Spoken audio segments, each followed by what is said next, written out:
So that was a bit by Stephen Kotler, and I also got a bit by his friend Jamie Wheel of the Flow Genome Project regarding flow hacking.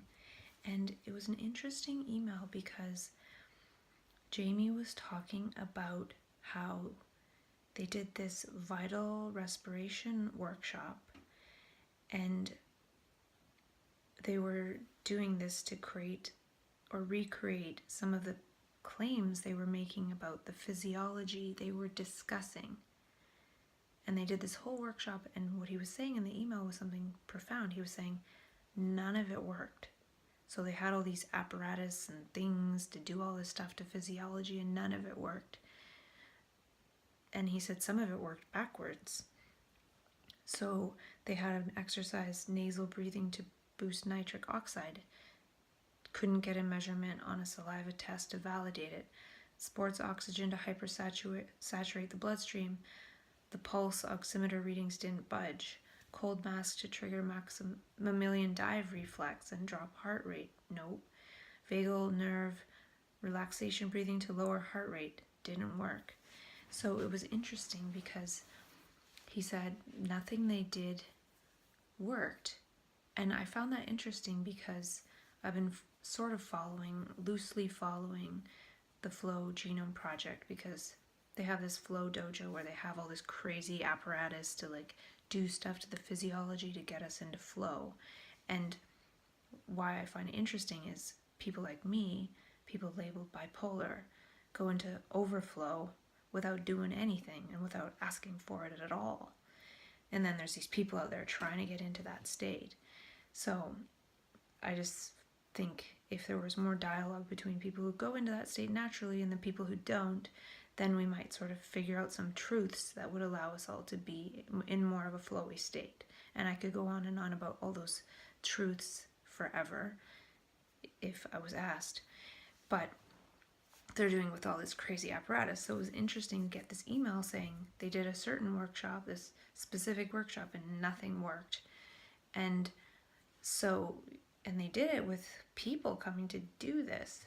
So he said in his email, which brings us to a recurring theme around us, which is do the obvious in personal growth, quantified self, biohacking spaces. It's incredibly easy to miss forests for trees, get obsessed with the newest keto, paleo, gluten, lecithin free diet, stocking the perfect mushroom supplements, blah blah, state chasing, bliss junkying the way through life instead of doing it like Socrates suggested and know what we don't know.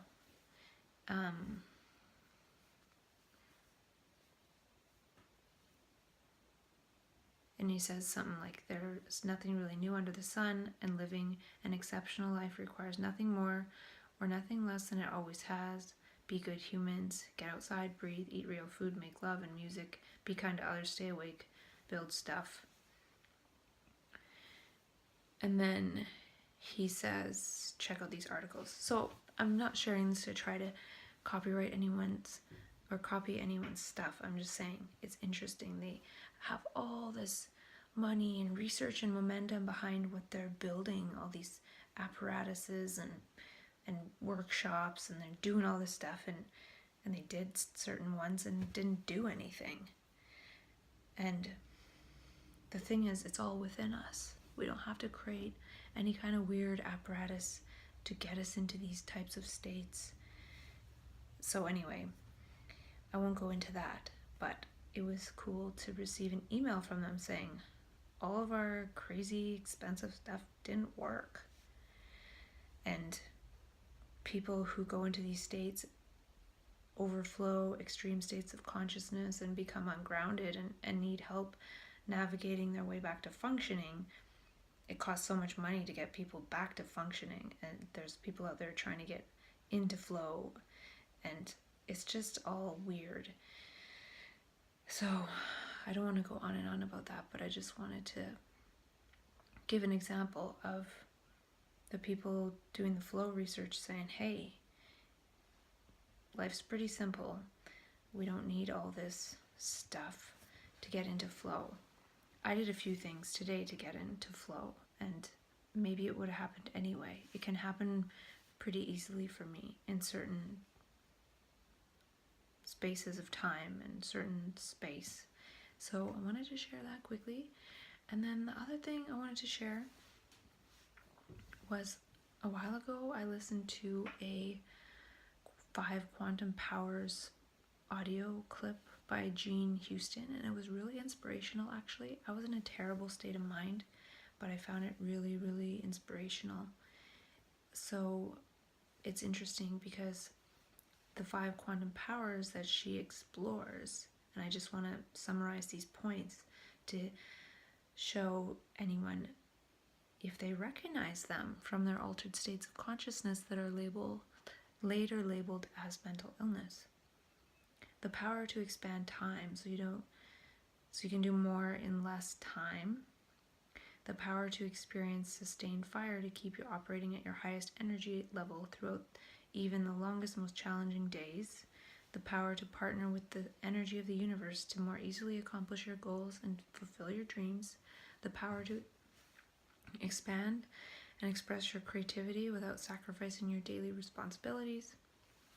The power to attract money, people, and resources you need to move your project forward and achieve the level of success you're striving for. So we're able to do those things that the second part of the statement maybe we're not able to do, because it's like saying before, without adding stress to your life. Well, usually the state does add stress at some point. Experience sustained fire. Well, the fire eventually burns out and crashes and burns. And then partnering with the energy of the universe, yeah, that happens, but we don't usually accomplish our goals and fulfill our dreams because it crashes and burns. And expressing your creativity, well, we get a lot of it, but it does lead to sacrificing our daily responsibilities.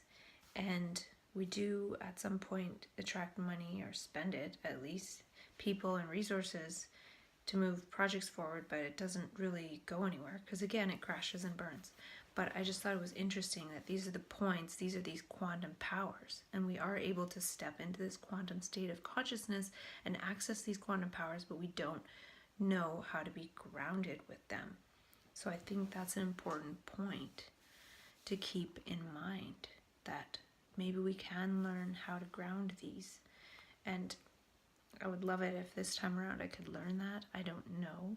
I think my intuition to fruition ratio is still going to be messed up. And that's the thing too. It's important to be able to not sacrifice daily responsibilities, but if one is too far into intuition and not as much into fruition, even in terms of doing daily responsibilities, well, then it's going to crash and burn, because it's got to be grounded in daily life. So the last thing I want to talk about today, and again, no copyright infringement intended, wanting to spark interest in this movie, The Solar Revolution. At about the 10 or 11 minute mark, this guy comes on and says the following: the interesting thing, and we've known it for years, and yet somehow it eluded us, is that for about 20 minutes during the acquisition of new information, it's 2 stages. It's electrical, electromagnetic, and it's physical, chemical. It's energy and matter. And during that 15 to 20 minutes, that pattern we call experience is transformed into connections of dendrites, spines that connect. And in a lifetime with all the energy associated with your thinking, that's just a few joules of energy. That's the thinking. And the Earth's magnetic field has the capacity to store 10 to the 18th joules, which means the thought of every person who ever lived could be there represented. So all this ideas is saying is that information, not you, not your sense of self, that's a brain phenomenon, but the information is stored extracerebrally. And then another thing they said, which kind of boggled my mind, was the number of possible connections in the brain is greater than the number of atoms in the entire universe. And I kind of wondered how this is possible, because even just one brain connection requires a lot of atoms, more atoms than a single brain connection. So then, like, how can there be more connections than atoms if the connections themselves require atoms? I don't know if that makes any sense, but the other part, the part before, was interesting because it's talking about this whole electrical process also creating the physical, the chemical, the brain cells, its energy and matter. And I've talked a lot about that before, how that works, and the pruning process. And I think too, like, these higher states of energy start growing these brain cells, and when the energy lowers, those brain cells die off because it's required a certain amount of energy for those to grow, just like growing a kind of plant requires a certain amount of water and light for it to grow. If you take that water and light away, it's going to die, and it's going to die pretty quick. So it's the same with the brain. A certain amount of energy and light and movement grows it really quick, but it dies off really quick. And I think that's what happens in my brain. And the other thing too that it says is that all the thoughts of all the humans that ever lived, well, we all share the same thoughts. We're not individuals with that. It's a collective bundle, and we just sort of happen to have them channel through our brain based on how we're conditioned. But anyway, that's not important. I just wanted to share that whole thing that he's saying, that we know that there's this energy that is electrical, electromagnetic, and physical and chemical that changes and grows the brain. And they were talking about later in the movie about how if there's a solar flare or a geostorm, that can provide the energy that sort of changes the brain. And they talk about that a lot, in a lot more detail, and I'm not going to go into detail here. I would watch that movie. It's pretty crazy. And that geostorm in 2011 was definitely correlated, not necessarily caused, but correlated with my first super heightened energetic state. And I went with that energy, and I went into such a high energy, and then it crashed. And coming back from that, as the brain cells are dying back, feels like one is dying. Like, death is the brain cells sort of dying, and they can die during life. And that's what I think creates the fear and the terror of some of this so-called psychosis, is going into higher states, seeing a lot more, being able to see more, in the brain cells changing